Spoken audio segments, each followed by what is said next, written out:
মাদক জুয়া ও সন্ত্রাসমুক্ত সমাজ গঠনের লক্ষ্যে মুন্নাপাড়া সমাজ পরিচালনা কমিটির উদ্যোগে একটি সচেতনতামূলক র্যালি ও পথসভা অনুষ্ঠিত হয়েছে। অনুষ্ঠানে স্থানীয় বাসিন্দা, সমাজের গণ্যমান্য ব্যক্তি এবং সমাজ পরিচালনা কমিটির নেতৃবৃন্দ অংশগ্রহণ করেন। র্যালি শেষে আয়োজিত পথসভায় বক্তারা মাদক জুয়া ও সন্ত্রাসের ভয়াবহতা তুলে ধরে এসব সামাজিক ব্যাধি নির্মূলে সকলকে ঐক্যবদ্ধভাবে কাজ করার আহ্বান জানান। অনুষ্ঠানে উপস্থিত ছিলেন সমাজ পরিচালনা কমিটির সভাপতি মোহাম্মদ আমিন, সাধারণ সম্পাদক আবু সুফিয়ান মোহাম্মদ মাসুদ, সহ সাধারণ সম্পাদক মোহাম্মদ খুরশেদ আলম, প্রচার সম্পাদক জাকির হোসেন, দপ্তর সম্পাদক খুরশেদ আলম, কার্যনির্বাহী সদস্য হোসেন লিটন এবং দেলোয়ার হোসেন। এছাড়াও উপস্থিত ছিলেন সাবেক সভাপতি হাজী মোহাম্মদ জানে আলম, সাবেক সাধারণ সম্পাদক হাজী মোহাম্মদ আলম, তৌহিদুর রহমান মাসুদ, মোহাম্মদ নবী, হাজী মোহাম্মদ জালাল মিয়া। সঞ্চালক ছিলেন জুবাইর বাবু সহ এলাকার বিভিন্ন শ্রেণী পেশার মানুষ। বক্তারা বলেন, একটি সুস্থ, সুন্দর ও শান্তিপূর্ণ সমাজ গঠনে মাদক ও জুয়া মুক্ত, সন্ত্রাসের বিরুদ্ধে সামাজিক আন্দোলন গড়ে তুলতে হবে। এই ধরনের সচেতনতামূলক কর্মসূচি ভবিষ্যতেও অব্যাহত থাকবে বলে তারা আশাবাদ ব্যক্ত করেন। আজকে আমরা এই যারাতে বারাগর আছে, আমরা তারা আজকে ঘোষণা দিয়ে যেতে আছি যেন যারা মদ গাঁজা বা বিভিন্ন রকম কাজে জড়িত আছে তারা যেন বারাগর থেকে বাড়ি করে দেওয়া হয়, নইলে আমরা আইনগত ব্যবস্থা নিব। আমরা প্রশাসনের কাছে লিস্ট দিয়ে দিব। ডাইরেক্ট কথা, এখন আমাদের বাই বেড়াদার ছেলে পাইন খারাপ যেতে আছে। এই জন্য আমরা এখান থেকে লক্ষ্য পাওয়ার জন্য আজকে এই মানববন্ধন, আজকে আমরা লেলি বাড়ি করেছি এই ব্যস্ত প্রকল্প শেষ করার জন্য। আজকে আরও অনেক ঘটনা এখানে আছে, এই বিভিন্ন খারাপ কাজও লিপ্ত আছে। এই খারাপ কামের থেকে যেন হালো করে যায় তারা যেন বাড়াড়িয়া যেন বাইর করে যে জনগণকে দেখায় আমরা বাড়াড়ি, আমাদের খারাপ বাড়াড়ি আমাদের এলাকা থেকে বাইর করে দিয়েছি। আমরা যেন আমরা এলাকার যেন মুখ উজ্জ্বল করি, যেন কথাবার্তা বলতে পারি মূল্যভারত থেকে। আর আমি দেখি যে সবসময় এই গল্লির সামনে বসে বসে মোবাইলে জুয়া খেলা হয়, এটা চলবে না। দোকানে কোনো আড্ডা হবে না। রাত 12টার পরে সকল দোকান, আমি আবার বলছি, রাত 12টার পরে সকল প্রকারের দোকান বন্ধ থাকবে।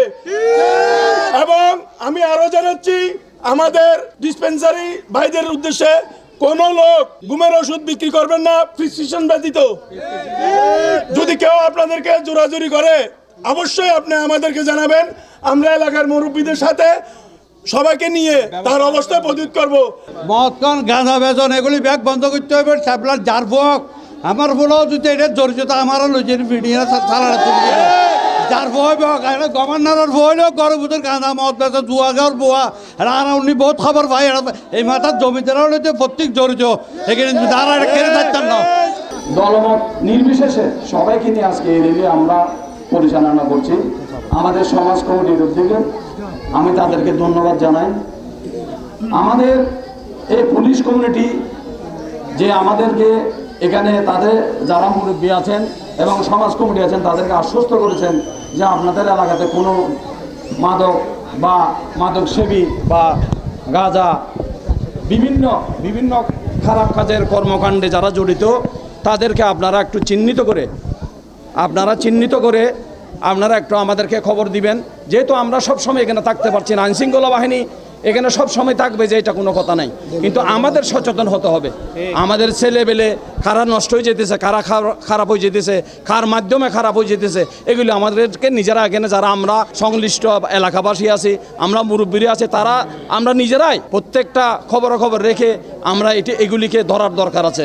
কেননা এদেরকে ধরিয়া আমরা আইনের আওতায় এনে তাদেরকে আইনের কাছে সুবদ্ধ করা দরকার।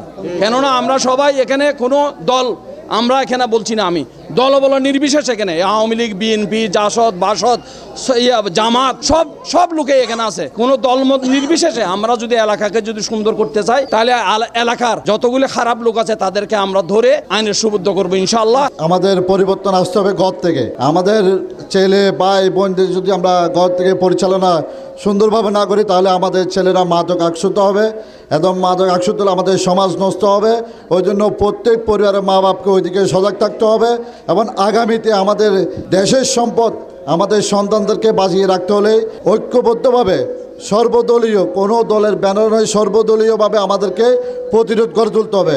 ইনশাল্লাহ আমরা আগামীতে মহিন্দাপাড়া সমাজ পরিচালনা কমিটির সাথে আসি, আমাদের এলাকাকে আমরা সন্ত্রাস মুক্ত, চাঁদাবাজ মুক্ত, মাদক মুক্ত, পতিতালয় মুক্ত। মূল্যবান একটি কাজ হাতে নিয়েছেন, যে সমাজ থেকে মাদক মুক্ত এবং জুয়া মুক্ত এবং আমাদের সকলকে সুশৃঙ্খলভাবে জীবনযাপন করার জন্য যে একটা আজকে র্যালি করেছেন, সেটা প্রশংসনীয় একটি কাজ।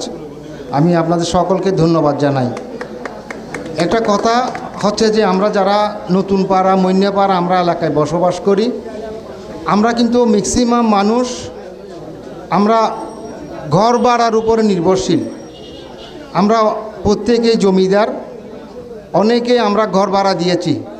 ভাড়াটিয়ারা কি করে না করে, কি অবস্থায় আছে, ভালো কাজ করছে না মন্দ কাজ করছে, সেটা আমরা খবরাখবর নিই না। আমরা শুধু মাস পুরাইলেই ভাড়াটা নেওয়ার জন্যই আমরা তাগিদা দিই। ঠিক। কিন্তু কথা হচ্ছে যে ভাড়ার ঘরে আছে তারা কিন্তু কি অবস্থায় আছে, তাদের চলাফেরা, তাদের মাদক কিন্তু ওখান থেকে উৎপত্তি হচ্ছে। ওখান থেকে দেখতে হবে, জমিদারকে শুধু টাকা নিলে হবে না। যদি ভাড়াটি যদি সন্দেহজনক হয়, মাদকের সাথে সাথে সম্পৃক্ত আছে, যদি আপনি বুঝতে পারেন, তাহলে আল্লাহর ওয়াস্তে আপনারা সেই ভাড়াটিকে আর রাখবেন না। আসলে বর্তমান অনলাইন মিডিয়ার যুগ, পেপার পত্রিকার যুগ। যখন অনলাইন মিডিয়া এবং পেপার পত্রিকা আমরা খুলি, তখন আমাদের চোখে পড়ে মাদকের টাকার কারণে ছেলে মাকে মায়ের গায়ের উপর হাত উঠাচ্ছে। মাদকের টাকার জন্য একটা ছেলে একটা বাবার গায়ে হাত উঠাচ্ছে। মাদকের টাকার জন্য একটা ভাই একটা বোনের উপর হাত উঠাচ্ছে। মাদকের টাকার জন্য একজন স্বামী তার স্ত্রীর উপর হাত উঠাচ্ছে। এইগুলো দেখতে দেখতে আমাকে আজকে পুরুষ বলে পরিচিতি দিতে আমার ঘৃণা হচ্ছে। পুরুষ বলে পরিচিতি আমার ঘৃণা হচ্ছে এই কারণে, আজকে পুরুষ জাতি এই মাদকের নেশায় আসক্ত হয়ে আমাদের দেশ, সমাজ এবং রাষ্ট্রকে ধ্বংসের দিকে এগিয়ে নিয়ে যাচ্ছে। যারা মাদক ব্যবসায়ী এবং মাদক সেবন করেছেন, হয়তো আপনারা ভুল করেছেন।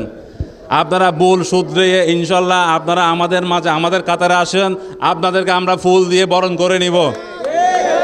আপনারা যদি লজ্জা পেয়ে থাকেন যে আসতে, আমাদেরকে বলুন, আমরা আপনাদের বাসায় গিয়ে আমরা আপনাকে গ্রহণ করে নিব ফুল দিয়ে।